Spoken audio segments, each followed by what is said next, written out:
Webinar.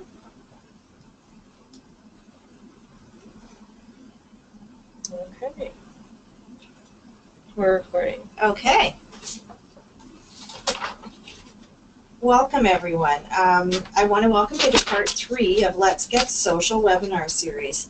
Last week we talked about social media platforms in health promotion, and this week we will be digging more deeply into moderation, evaluation, and nursing implications.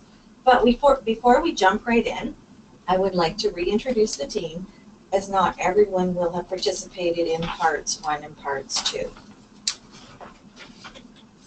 In 2005, the Government of Ontario created 7 tobacco control area networks known as TCANs to coordinate the Smoke-Free Ontario strategy. The webinar presenters are from the Central East TCAN and work with Simcoe Muskoka Health Unit, Halliburton, Kawartha, Pine Ridge, Durham, York, Peel, and Peterborough Public Health. In keeping with the social media theme, we created social media introductions. So I am a community health nurse with many years experience and currently managing a tobacco control area network in Central East Ontario. #mentor, #student nurses rock, #PHNs are amazing at health promotion. Great. And I'm Renee Rodgers, and I'm a 4th-year BSCN student at York U, and have worked with the Central East TCAN for 2 years. I'm a lover of all things chocolate, newly engaged and excited that the end of nursing school is near. #almost a real nurse. Okay, and I'm Destiny Shepard. I am also a 4th-year nursing student. I have been with the TCAN since April. I'm from Bucknell, I love the beach, and I'm just loving life with my new puppy Lily. #iHeartDashhounds. And I'll just introduce Rayanne, as she'll be joining us later on in the presentation. And Rayanne is a 3rd-year nursing student at York with the Central East TCAN. She's passionate about making our post-secondary campuses tobacco-free and loves visiting Northern Ontario where her family lives. #travel to the sea. Okay, so we've had parts 1, which was why social media, which you can see at the www.schneg.org, and the hyperlink is here, or you can just search for it in the health promotion series, seminar series, under health at policy and practice, I think it is. And then we completed part 2 a couple of weeks ago, social media platforms. That is also available on the Schneg website. And then today is about moderation, evaluation, and nursing implications. So today we will be looking at understanding the meaning and importance of social media moderation. We'll practice developing and responding to social media messages using examples from public health campaigns. We'll explore the impact of public health campaigns using evaluation results and increase understanding and benefits and risks of using social media in your nursing practice. Now over to Destiny. Okay, thanks, Cindy. So to start today, I thought that I would clarify what exactly is moderation. Moderating is the act of monitoring your social media presence. It includes not only reading comments and shares, but making sure they represent your brand and that all questions are answered properly. Moderators monitor their social media page as well as any organic posts and paid ads. It is especially important to focus on paid ads, as there is a far bigger reach for these ads, often meaning more interaction. But who does all of this moderating? Sometimes when you hire a company to run your online campaigns, they will include moderation, or they will moderate for you for a fee. If you are considering having a company moderate for you, we highly suggest you establish and clearly state your expectations. Chances are the moderator doesn't have the background knowledge that you have on the campaign. And when it comes to answering questions, you want to make sure the content is addressed correctly the first time. So how will you know what your expectations are if you have never had experience with moderation?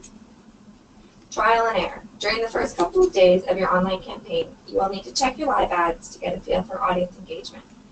Positive engagement is fantastic, but that is not always the case. Ensure your moderator is addressing feedback how you deem appropriate. Appropriateness will differ depending on your campaign. For example, one of our campaigns, Smoke Free Movies, is a very controversial topic, whereas our campaign, Risky, on secondhand smoke on breast cancer, is not. We generally receive positive feedback. The engagement from the two audiences is like day and night. Communication between you and the moderator is key during the beginning of your campaign, especially if you have never worked with them before or this is the first time launching your campaign. Having someone moderate for you can be great when expectations are clearly laid out, but sometimes there is miscommunication and important information gets lost. So, if you have the capacity, you too can moderate.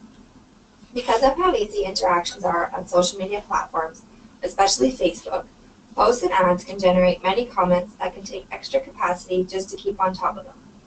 Capacity need will again be dependent on your campaign, the campaign topic, how long you're running for, if your campaign has high or low engagement, what type of engagement, if, for example, if people are liking your photo or if they are commenting, and if the engagement is positive or negative. Negative feedback often takes a lot more time to address. Moderating comments can always be risky business, as you never know what response you will get. But don't let that scare you away. If we can do it, you can do it too. Today we are going to show you that moderating by yourself is possible. We will be sharing with you some examples of how we have moderated by ourselves in the past. In 2016, we launched our first phase of Smoke Free Movies. This is a fairly controversial topic, so we got lots of comments and questions, which were mostly negative and needed to be strictly monitored. But before I jump into the examples, I wanted to share with you the moderation tool we developed and used daily to analyze the posts. We monitored twice a day, and in order to allow more than one person to moderate at a time, we used a forum called Google Docs. Google Docs is a free web-based application in which documents and spreadsheets can be created, edited, and stored online. Files can be accessed from any computer with an internet connection and can have multiple editors working at once. On the screen, you will see an example from our moderating tool that we used. On the screen, you will see that the first column describes which post the comment refers to. We then wrote down the date which it was posted, followed by a screenshot of the comment. The reviewer recorded their initials, and then they stated the action taken and if it was followed up, and if a follow-up was required. This post on the screen, under action taken, it says none because we didn't need to comment back. This tool helped to organize the responses and allow multiple people to work together on moderating. Okay, and one last thing before we show you some examples. On page 56 of the Social Media Toolkit, you will find tools to help guide you in moderating. By following the questions on page 56 as a reference, you can determine how you may want to respond to individual posts if you decide to moderate one day. And that's the Social Media Toolkit from Public Health Ontario that we mentioned in part 1 of our series. And it's also linked under handouts in your webinar pop-up, so you can go right to it. Perfect. All right. So let's start with some examples. We will leave the negative ones for last. Some things to consider as we go through these examples. What were your initial thoughts? Can you recognize a theme? Was the response effective? Was it timely? And could it be improved? So this first one here is from our Risky campaign. You can see here that there is no negative feedback, but people are expressing their opinion. There was nothing here that needed to be addressed, so we didn't comment back, but it's just good for you guys to see that there's not always the negative comments. Okay. And here is an example from our Bad Ways to Be Nice campaign that we just launched. As you can see, there are no negative comments. Users are simply engaging and expressing their opinions. In this case, they are positive. For example, don't smoke. I never gave smokes to anyone under the age when I was a smoker. And yes, stop smoking. I did 36 years ago. You can too. These posts are mostly positive, and users are again just expressing their opinion. These required no action because they didn't need any follow-up. Okay, so this is a different kind of moderating example. This one is an education one. So the person that commented here didn't understand what our message was for our campaign. So we use this as an opportunity to educate her on the focus of our campaign. We thanked Debbie for her comment, but then we used it as an opportunity to clarify what our message was trying to get across, and we provided her with lots of information. I won't read it all to you, but if you want to reference it, that is fine.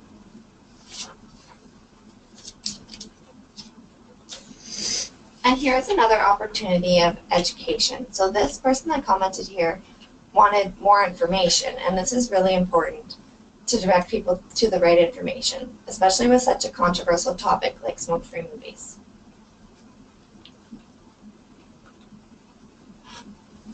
Okay. So this one was kind of in between positive and negative. It wasn't really negative, but he was trying to express his opinion, and it was another opportunity for us to educate. So the individual commented, which is why there are ratings on movies. We replied to the individual clarifying that tobacco use is not currently considered in Ontario movie ratings. You'll also notice we threw in a simple, "Thanks for your comment. This demonstrates acceptance of opposing views." So those are just a few examples here, and I have one more to show you. Okay, so this one is one of our more negative ones, and at a first glance of the negative comments, it is often our first instinct to delete the comment.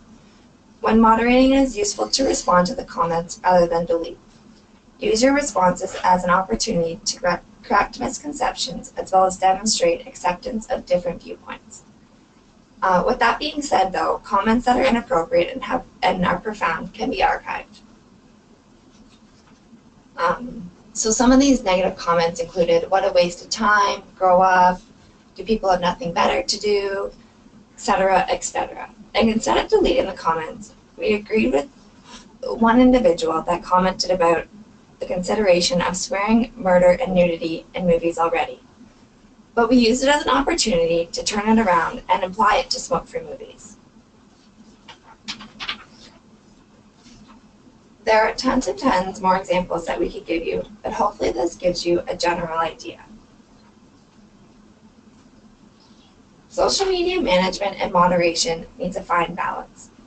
Here are some final tips for you for moderating. Monitor your sites at a minimum once a day. Twice a day is ideal. Moderate, don't dictate. Engage with people on the site, but don't try to be one of them. Do not moderate excessively. Excessive moderation means you will end up deleting a lot of posts and messages, and eventually end up losing followers. Educate and inform. Remember the reason behind your online campaign and use the feedback, whether positive or negative, as an opportunity to educate. Listen. Don't jump in at every small flare-up. Use a moderating tool. This, like the one we showed you that we used on the Google Docs, this will help to keep track of comments and trends like our Google Docs. Archive deleted comments. Using a moderating tool, you can keep a record of comments deleted. For posts with a lot of engagement, it can be hard to remember which ones you have deleted. The reality is, although these tips can be helpful, every campaign is different, and therefore, although some of these tips can be used for each campaign, you really need to dive right in to learn. I encourage you to refer to the toolkit as a helpful guide, and like we said before, the world of Google is at your fingertips. Remember, your social media presence is about your followers, so respect them and listen to them. Wonderful, thank you, Destiny. So we're going to move right into some evaluation. So evaluation is a very important part of the campaign development process, especially when using social media. So in the toolkit on page 61, you might want to write that down, it goes over some evaluation and some tips on evaluating your social media. So just a quick reminder, don't or feel free to ask questions in the question box. We're keeping an eye on them. So if you want us to slow down and go back and explain something, we can do that as well. So like we said in part 2, you really want to use those analytics. So Facebook, Instagram, Snapchat, Twitter, and YouTube all give you opportunities to view analytics. So this is one of the biggest perks of using social media for health promotion. You get immediate statistics as to who's seeing your post or your ad, or who's commenting. So these can be really helpful in evaluating how successful your campaign is, because you can compare reach and views, as well as see where they've viewed it. So YouTube also helps us see what area people are viewing from. So what areas in Ontario, or if you're trying to get an even bigger reach, we can see that too. So analytics explain who is viewing, liking, commenting, sharing, or engaging in your posts.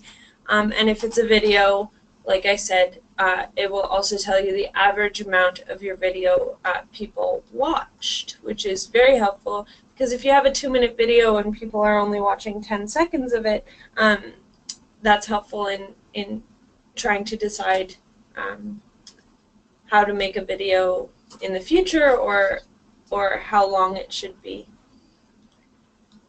So Facebook does a great job at providing all the numbers you need to report and evaluate your campaign. But make sure you know what those numbers mean, including reach and engagement and post clicks. So although these analytics are great for telling us sort of how many people are watching, how many people are being reached, these analytics don't evaluate response or receptivity. So they don't measure increases in awareness. So a lot of our campaigns are awareness campaigns. We want them to become aware, or we want them to do something about it. And Facebook analytics alone does not tell us that. So there are other ways of evaluation that are super important. And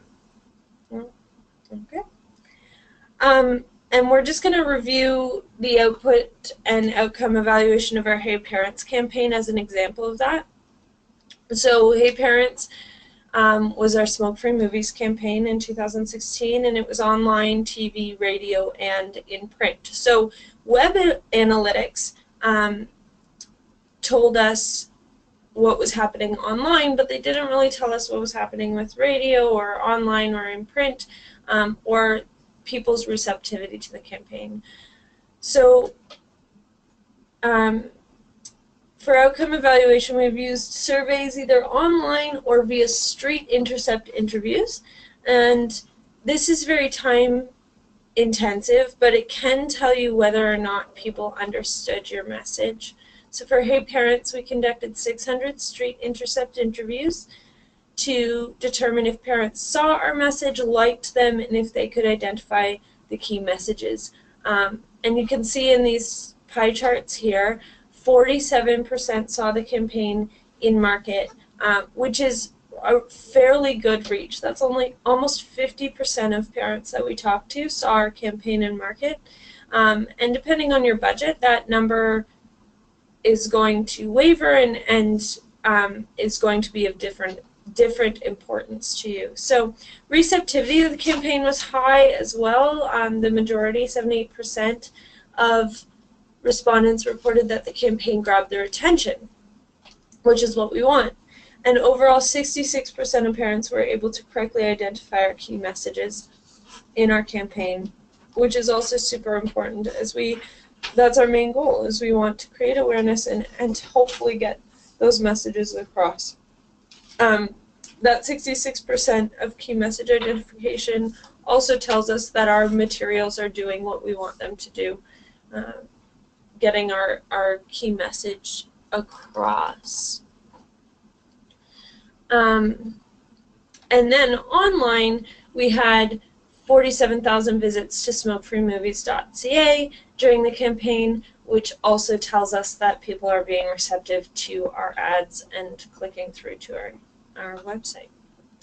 So this picture just shows you another option. So in Smoke Free Movies, we did Street Intercept interviews, which are very time intensive. We went out to the streets and pretty much just tracked people down to answer our questions.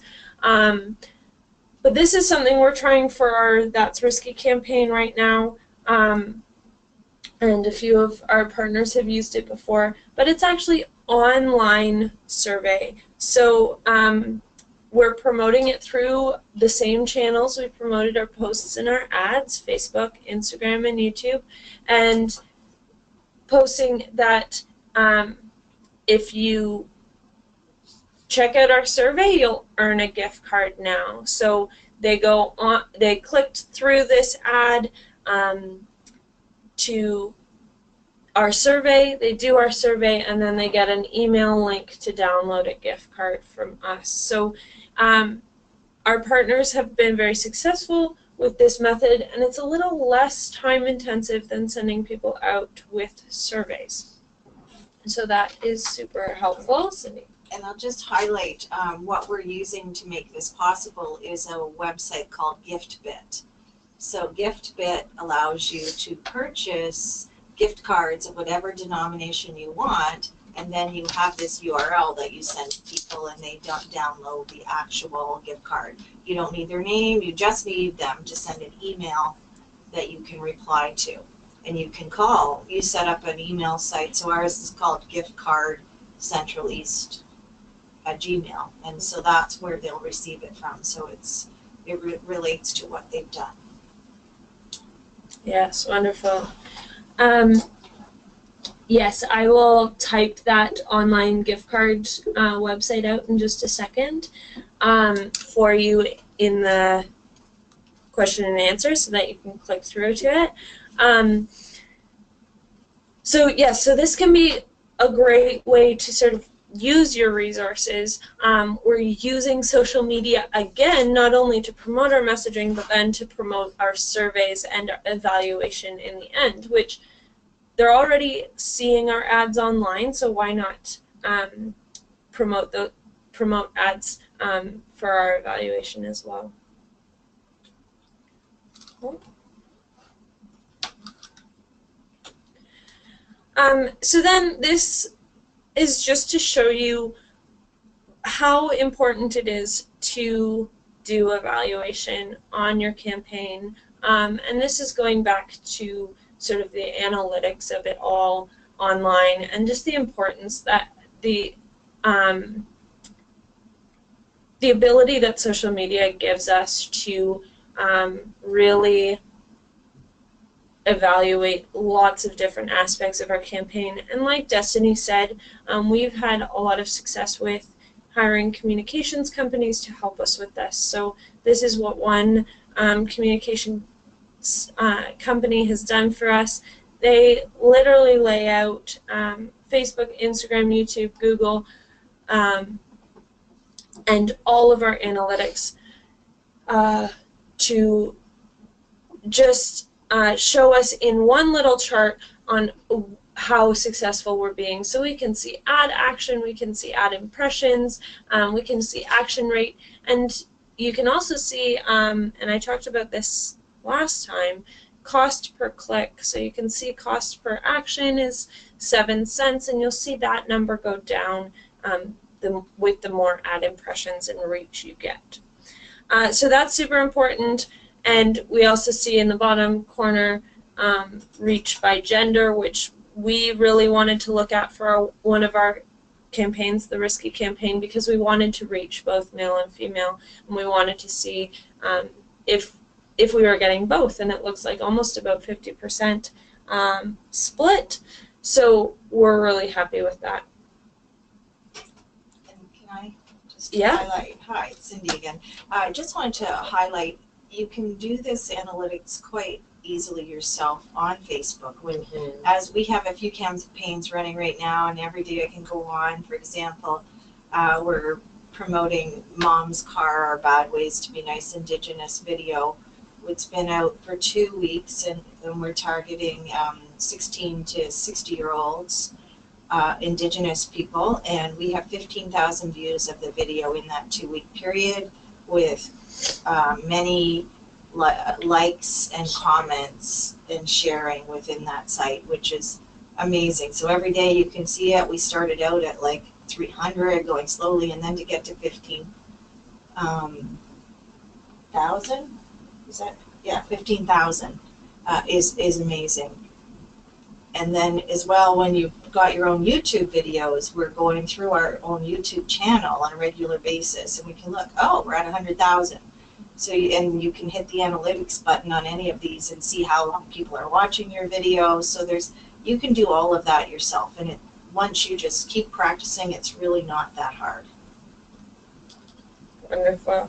We just had a question come in. Can you please explain the action rate %? So you'll see in this chart we have action rate %. It's not a number that we dwell on, but it describes the rate in which people are clicking or viewing or liking. So any action they can do, so engagements on Facebook, like a like or a heart or a view of our video, or a share. So any action they're doing will come up as a rate. So we can see that YouTube has a higher action rate, which means people are watching our video, which is great. So this is 19% of people able to see our ad are doing that. So we're happy with that rate. It'll also depend how much budget or time you're putting into it. And also we're putting these ads out for lots of people to see, but if only a few of them actually watch the video, that's fine too, as long as they're seeing it. So these numbers don't show that they're seeing it, it just shows that they're doing something about it once they see it. Does that help you, Marianne? Awesome. Yeah, so we are more concerned about sort of the ad actions or the cost per action, because that means we're getting a big reach. Awesome. So then quickly, as a part of our evaluation and sort of social media platforms, we use some tools, like Destiny said, to keep us on track. So we use a tool that we've designed in order to help us sort of see everything about our campaign in one little snapshot. It's an 11x17 page with our campaign objectives, our communication objectives, our target audience, outcomes and outputs, key messages, and then on the back we have all of the ways we're rolling it out, which helps us in the end with evaluation, because we can look back and see what we've done and when. And the biggest thing you should take away from this slide is the fact that with a social media campaign or any ads or posts, you need to stay organized and on top of what you're doing, and if a tool like this helps you, then perfect. Yeah, so that is that, and then I'm going to hand it over to Rayanne to discuss some nursing implications. Hi everyone, this is Rayanne, and I will be going over the nursing implications for social media use.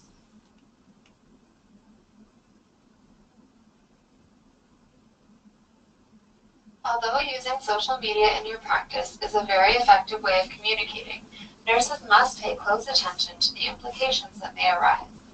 Here we list two documents, the INRC and RNAO guidelines for social media use. These guidelines are beneficial in reviewing content before posting, and they're very simple to follow. For the purpose of this workshop, we will be using these two documents to reflect upon when discussing 2 real-life case studies. You may also be interested in the CNO webcast to reflect before you post.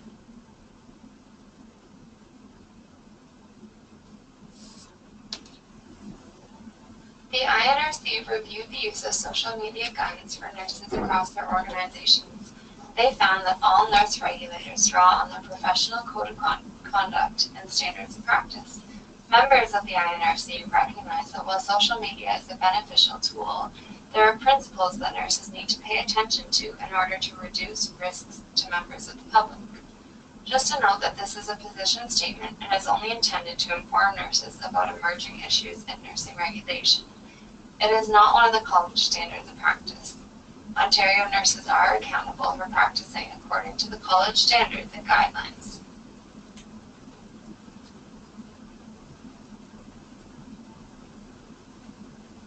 The 6 P's of social media use are explained thoroughly in the documentation. However, to summarize, you need to be sure that your posts are professional, so act professionally at all times. They must be positive, so keep your posts positive. You want to engage your viewers. They need to be person or patient free. You must protect yourself, so protect your professionalism, your reputation, and yourself. You need to make sure to maintain privacy, so keep your personal and professional life separate and respect the privacy of others while you post. Lastly, pause before you post, so consider implications. You also want to avoid posting in anger.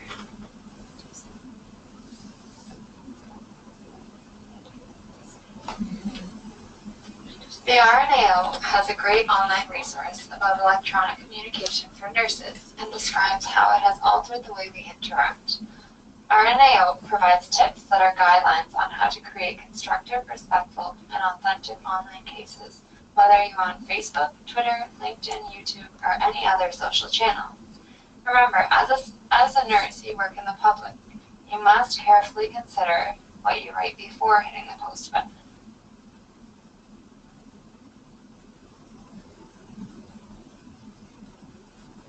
The RNAO has a great online resource about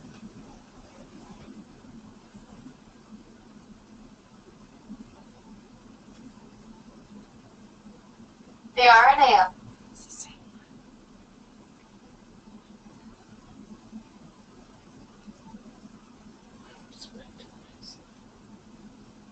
This is the story of Caroline Strum, an RN, but also a concerned family member. In 2015, a month after the passing of her grandfather, Strum made a post to her personal Facebook account discussing the subpar care that her grandfather received at a specific facility.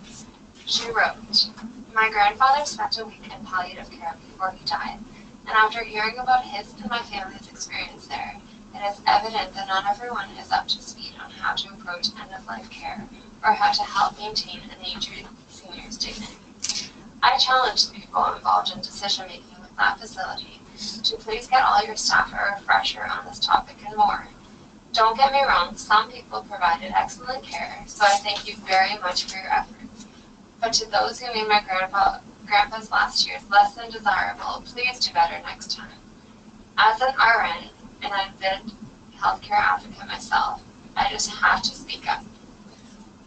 So as you can see, she finished her post by identifying herself as an RN, which then opens up the door to nursing implications that arise from social media. Okay, so at this point we normally have a discussion, but with the live webinar it makes it a little difficult to do that. So we are going to do Kahoot again. For those of you that were with us during the first part, you will be familiar with this, but for those of you that weren't with us, I'm just going to go over everything again. Kahoot is an interactive online tool, and you may use your phone if you're connected to Wi-Fi. So if everyone could please go to www.kahoot.it, and Renee is going to generate a pin on the screen.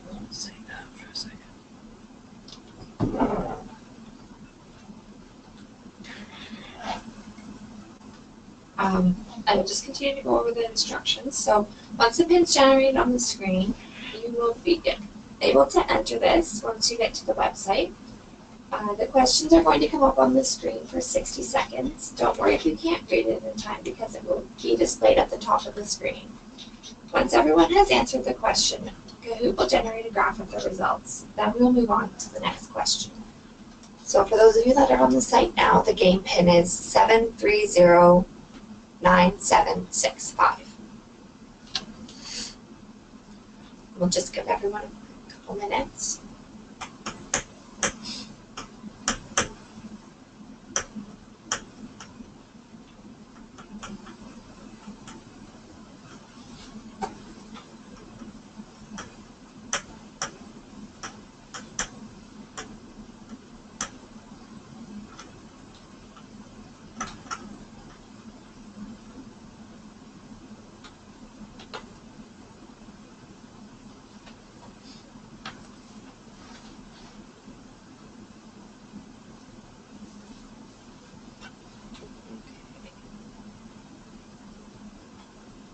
I think that's about all. All right, so we will begin. Just a sec.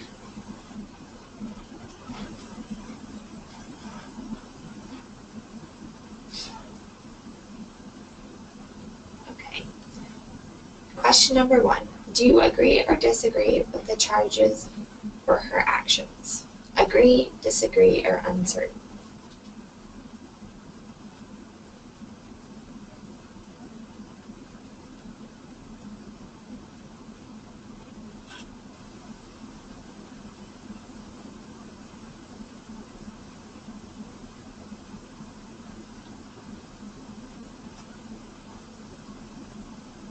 Should I just go?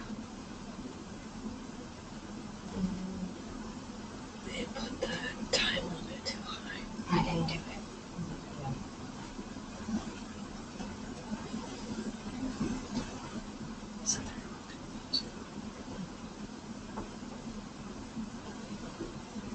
Because I don't know if So just say this is, just teach them about Kahoot. There's a timer. 6 seconds.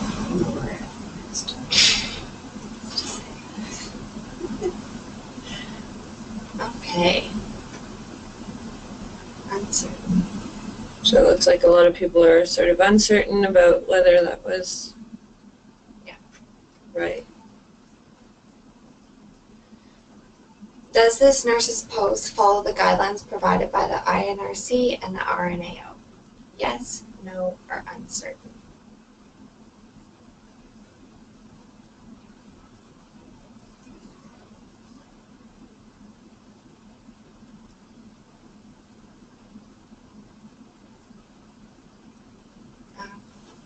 Just while we're waiting for it to generate here, for those of you that aren't familiar with Kahoot, Kahoot is a really easy tool that you can use in presentations as a way to interact with your audience. We used it in the past, and it's worked really well. People have really liked it. But we set the timer a bit long on the clock today, so you're having to wait a bit longer. We probably could have taken a little less time. But you can't change it once you're going.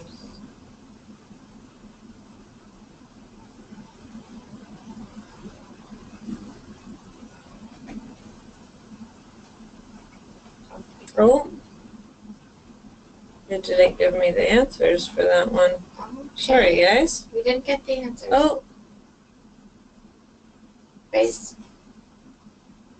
on the documents from the INRC and the RNAO, is this nurse's post appropriate? I think this is for another slide, is it not?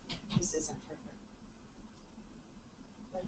Yeah, no, this is for the next slide, so we're done with that one, sorry. well, we can't go back into it once it's closed. Oh, so that's a mistake we've made. We won't, yeah, so we were going to ask questions after another one, so.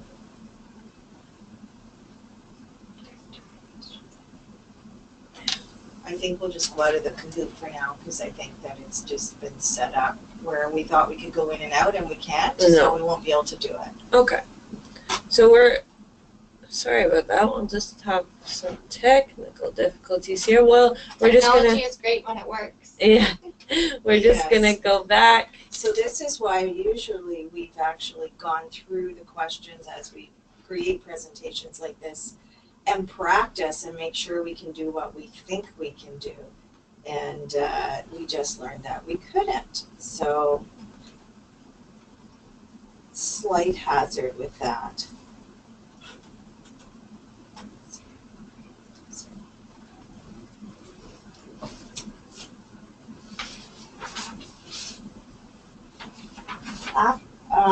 So this is another post. After this post was viewed by nurses at a healthcare facility. Yeah, so this was actually going back, sorry, we're just having difficulties knowing who's doing this one. So this is the same girl who did the last, who did the post about her grandpa in the home.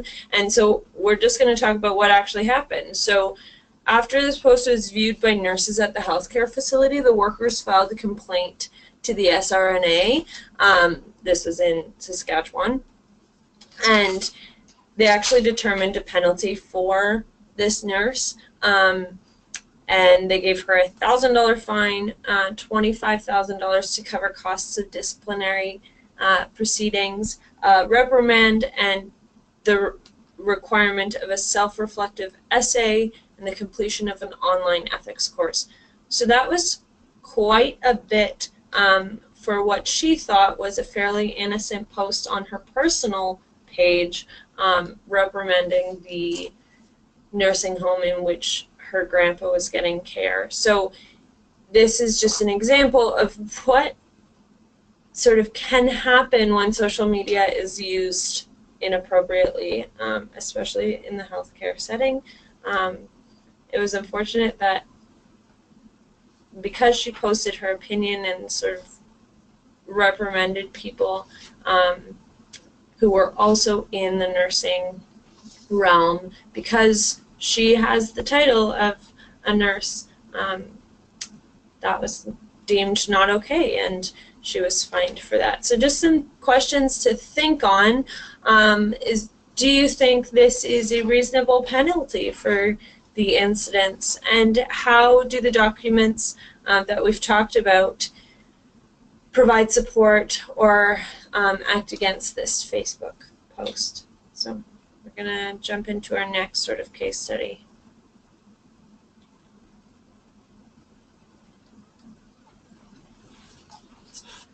Oh. Sure. So this is another example of when social media sort of was used out of hand by nurses.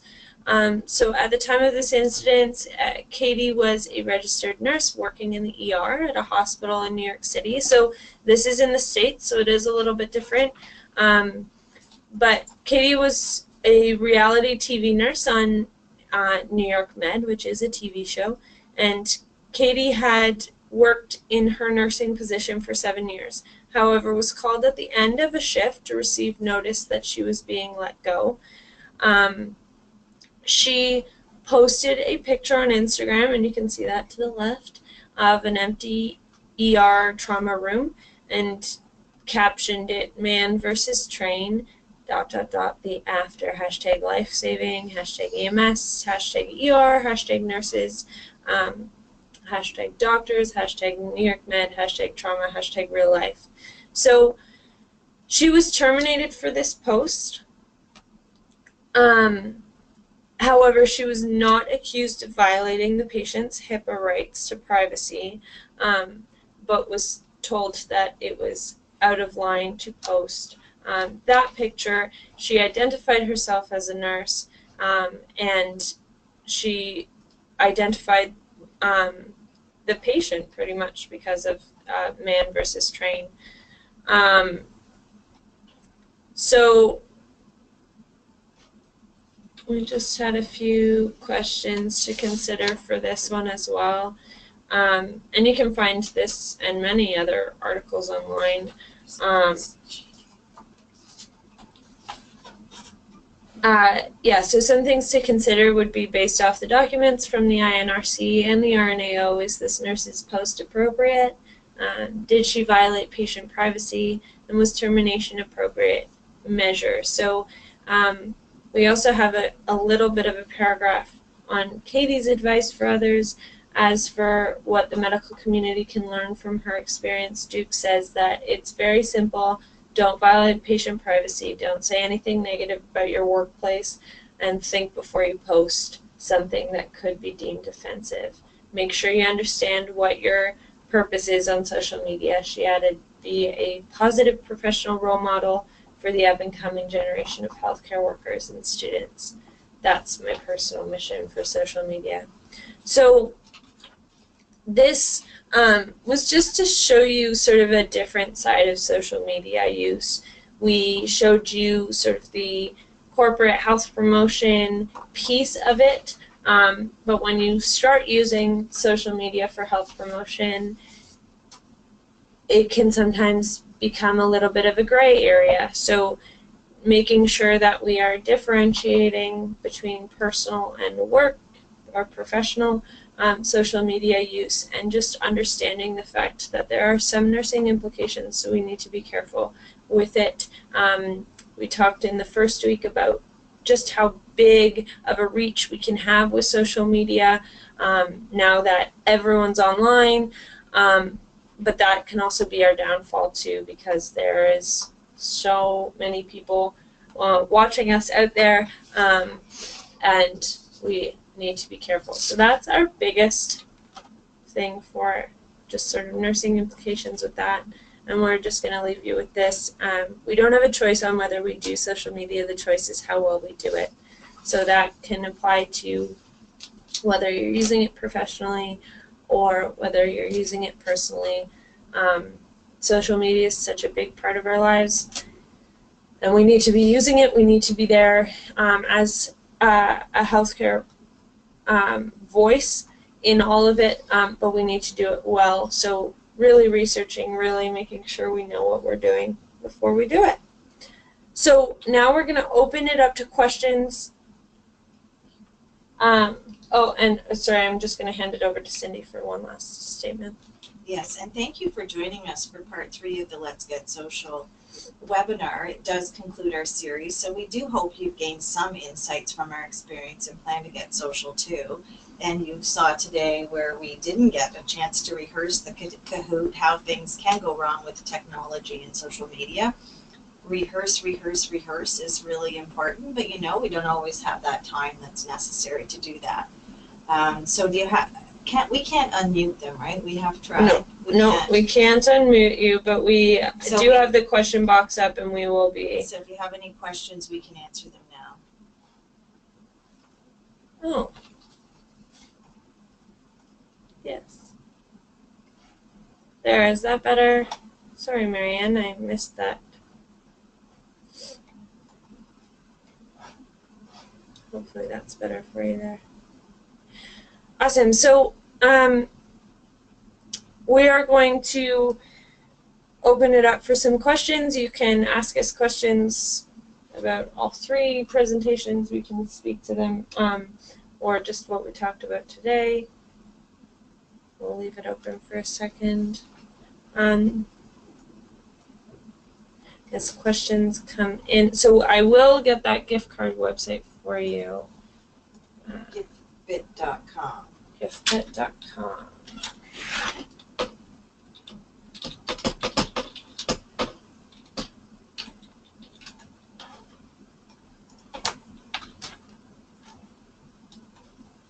So there's giftbit.com is what we use for our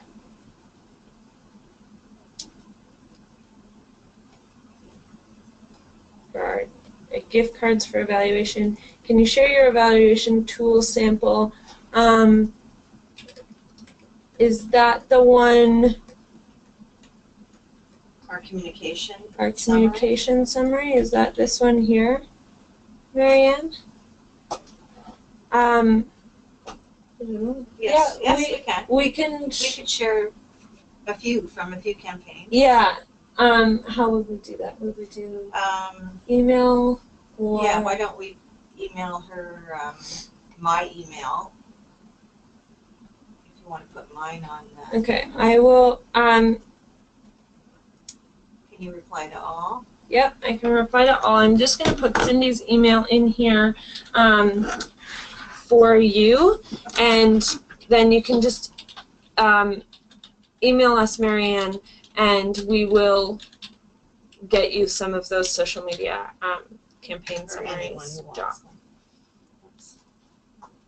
So you can you see that up there? Wonderful. Okay. I had another note.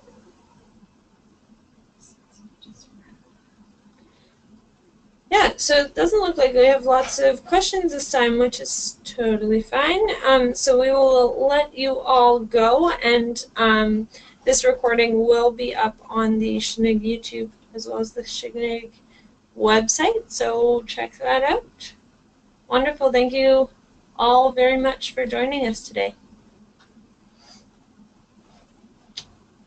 Stop.